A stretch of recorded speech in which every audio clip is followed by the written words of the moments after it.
This may be my final attempt today to finish up Chapter 2 of the Reconstruction of Religious Thought in Islam.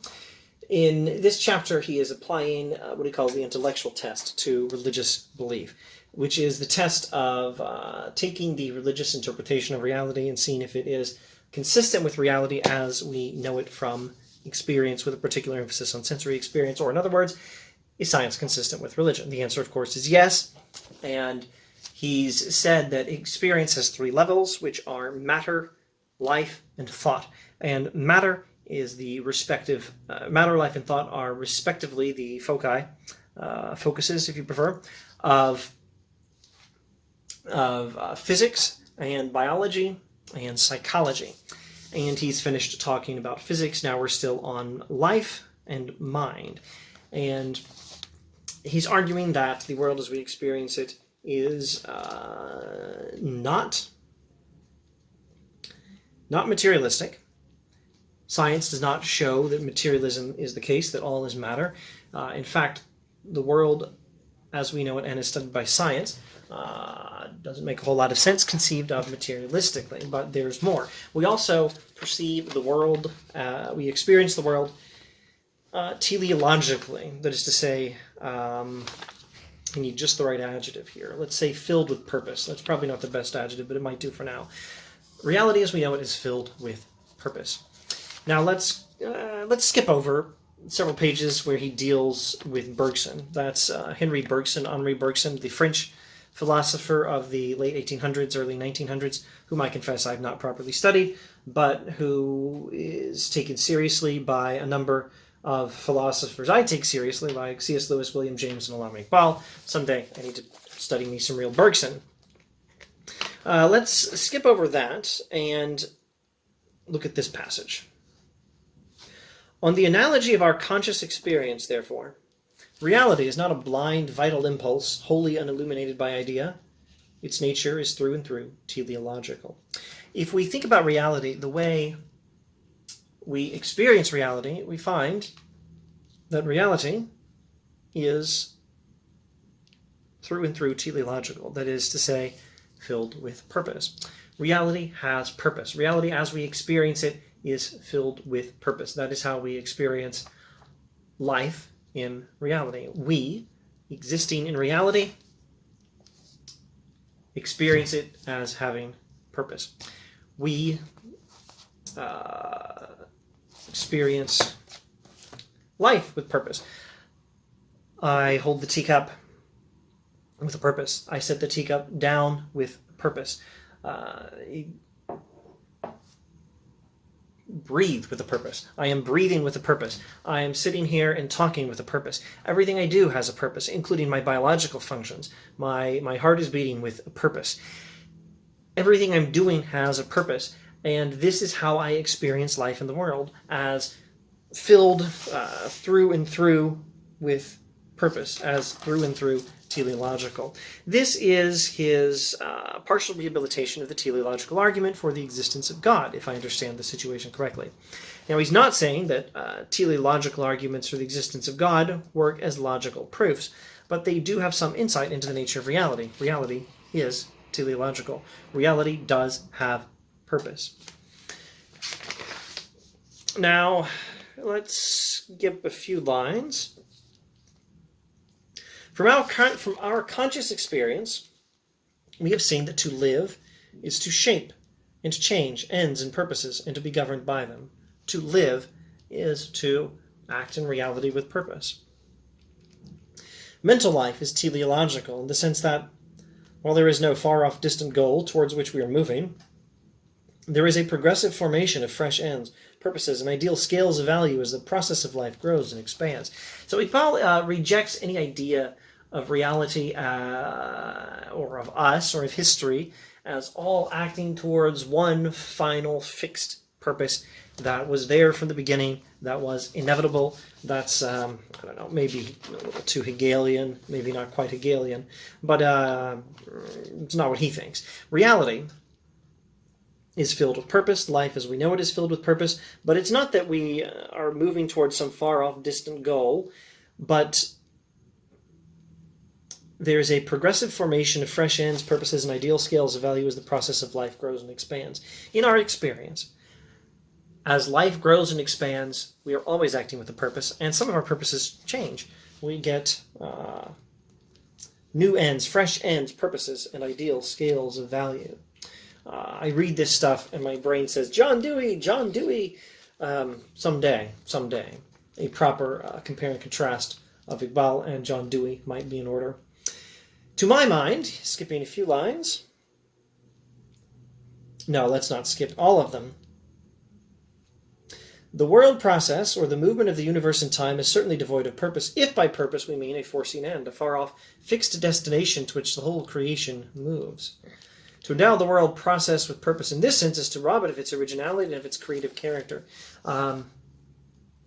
Originality, creativity, and free will are all characteristics of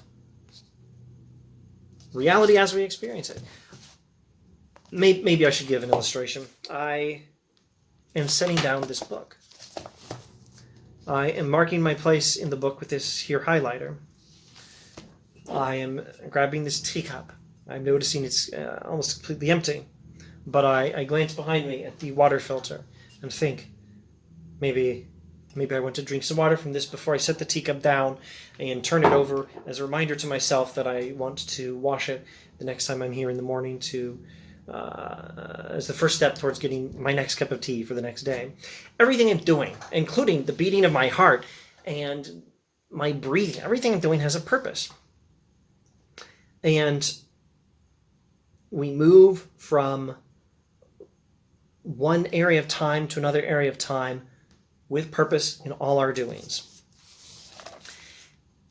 And I am creating, in part, the future. I create the future I'm going to experience, in large part. Not in every detail, but the future when I return to my office on Wednesday, it being Monday today, and I find this teacup over here, turned upside down, waiting for me to wash it. That future I experience will be shaped in part by what I'm doing now. What I am doing now is determinative of some component of the future. My life is a process of action and creativity, action with an end, and creativity with a certain amount of freedom.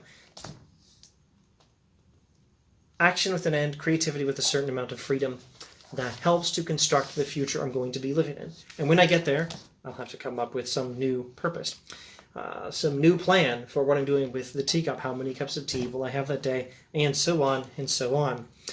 To my mind, nothing is more alien to the Quranic outlook than the idea that the universe is the temporal outworking of a preconceived plan. The universe is not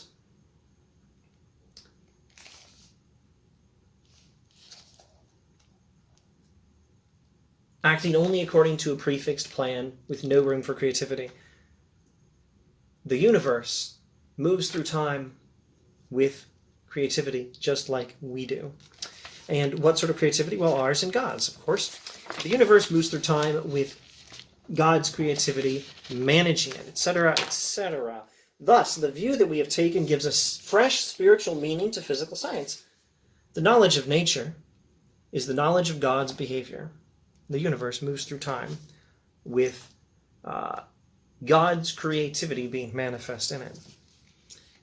The knowledge of nature is the knowledge of God's behavior. In our observance of nature, we are virtually seeking a kind of intimacy with the absolute ego. And this is another form of worship. In observing nature, we are virtually pursuing some level of fellowship and intimacy with God. We are observing God's actions in the universe. This is, in fact, a form of worship. I'm not going to try to comment on his philosophy of time. Frankly, it's not easy for me to understand his philosophy of time in Chapter 2. I'm not entirely sure everything I've said in this video is entirely consistent with his philosophy of time. Some of this is challenging philosophy. Let's wrap up this attempt to wrap up Chapter 2 with the final paragraph of Chapter 2. Remember, we are concluding with the final paragraph of Chapter 2, Iqbal's attempts to see whether the world as we know it through sensory experience, which is to say through science, which is the process of getting knowledge from sensory experience, whether the world as we know it in this way is consistent with religion. Iqbal wraps up this analysis thus. Thus, a comprehensive philosophical criticism of all the facts of experience on its efficient as well as appreciative side brings us to the conclusion that the ultimate reality is a rationally directed, creative life. Ultimate reality is a rationally directed,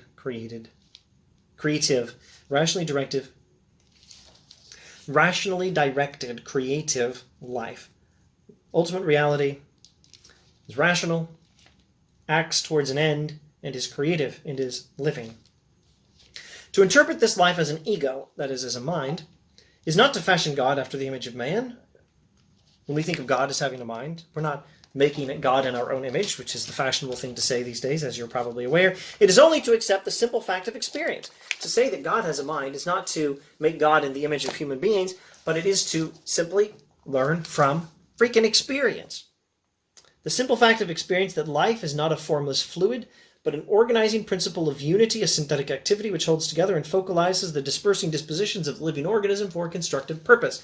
Life lives with a purpose. That's how we experience the world. Take that idea seriously, accept that simple fact of experience, see how it seems to apply, not merely to my biological activities and the placement of the teacup in the desk, on the desk over here when I'm finally finished with it this afternoon, but it applies to all reality. Figure that out, and you'll be learning something about God and about the world God created. And we're not making God in our own image, no, we're just learning from experience. Now, speaking of that word I just used, created, the world God created. Sometimes you can read Iqbal and you see him saying ultimate reality is ego or something like that, ego meaning mind. And you get the impression that he's saying the total of reality is God. You get the impression he's actually touting some form of pantheism, that all reality is God, or maybe that variety of pantheism we call panentheism, according to which all reality is God, some parts of reality are just parts of God. So that would say the physical universe is a part of God. Now that's the impression you can get reading Iqbal carelessly. Let's keep reading. The operation of thought, which is essentially symbolic in character, veils the true nature of life and can only picture it as a kind of universal current flowing through all things. Boy, does that ever sound like Star Wars. A kind of universal current flowing through all things. The results of an intellectual view of life, therefore, is necessarily pantheistic. Now he's talking about how you can get a pantheistic view of reality, similar to Star Wars in The Force. A picture of reality as ultimately divine, where all of the universe is animated by a universal current flowing through all things. This would be a form of pantheism. But we have a first-hand knowledge of the appreciative aspect of life from within. Intuition reveals life as a centralizing ego. This knowledge, however imperfect, is giving us only a pointed departure as a direct revelation of the ultimate nature of reality. Thus, the facts of experience justify the inference that the ultimate nature of reality is spiritual and must be conceived as an ego. And this is not pantheistic. Let me see if I can clarify this. He's contrasting the intellectual view of life with a different view of life. A purely intellectual view of life, seeing these aspects of reality as purposeful, this understanding of the simple fact of experience of life as an organizing principle of unity, a synthetic activity which holds together and focalizes the dispersing dispositions of living organism for a constructive purpose. The intellectual way of thinking of the world, realizing these facts, is prone to pantheism. But there's another way of thinking through the world. Not the intellectual way, but a different way. Or not the strictly intellectual way, anyhow. Thus, the facts of experience justify the inference that the ultimate nature of reality is spiritual, must be conceived as an ego. But the aspiration of religion soars higher than that of philosophy. Philosophy is an intellectual view of things, and as such does not care to go beyond a concept which can reduce all the rich variety of experience to a system. So if I understand Iqbal rightly, he's saying the intellectual view of this would force us to take every single aspect of reality and fit it into our philosophical analysis, which would mean that since we're explaining everything in terms, ultimately, of God, everything's going to have to be explained under the same heading. Eventually, everything will be God. Philosophy, taken too far, leads to pantheism. I think William James says something very, very similar in his critique of the Hegelians. Philosophy is an intellectual view of things and does not care to go beyond a concept which can reduce all the rich variety of experience to a system. Oh yes, this is very like William James. Philosophy, if we're not careful at least, will take an intellectual view that forces us to take all the rich variety of experience and force them into a very narrowly construed system. And then we're going to end up with pantheism, because everything has to be squeezed into the same category, and that same category is going to be spiritual, so everything's going to become God in a strictly philosophical system. It sees reality from a distance, as it were, and this is not the right way to do things. The better way to do things is what he just mentioned when he said the aspiration of religion soars higher. Religion seeks a closer contact with reality. The one is theory, the other is living experience, association, intimacy. In order to achieve this intimacy, thought must rise higher than itself and find its fulfillment in an attitude of mind which religion describes as prayer. One of the last words on the lips of the Prophet of Islam. Now to summarize everything, summarize everything in this paragraph. We experience a reality like religion describes. That first test he laid out at the end of chapter 1 is successful. The intellectual test of the conclusions of religious experience, conclusions interpreting religious experience, that intellectual test is a success. Religion is thus far vindicated. Yay! Philosophy actually suggests pantheism, but this is only because it can't help systematizing everything, and while recognizing the spiritual aspect of reality will force everything into a single system, summarize everything under one heading. It'll have to be a spiritual heading if we're recognizing the spiritual aspect of reality, so everything becomes part of the same thing, God. Religion goes beyond philosophy and aims to experience ultimate reality. Now, this not only avoids pantheism, so pantheism bad. There's been any attention paid by anyone watching this video to me saying the word pantheism in Iqbal, pay attention to this sentence. He's rejecting pantheism.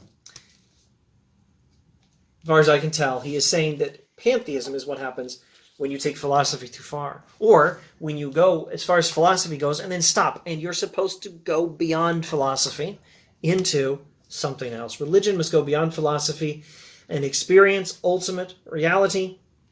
And this does not call for philosophical systematizing, it calls for prayer.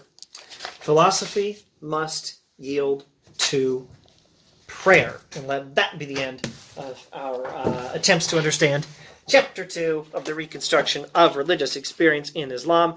Thanks for watching, and I have no idea how much I'll say about Chapter 3, but I'll probably say something in the next video.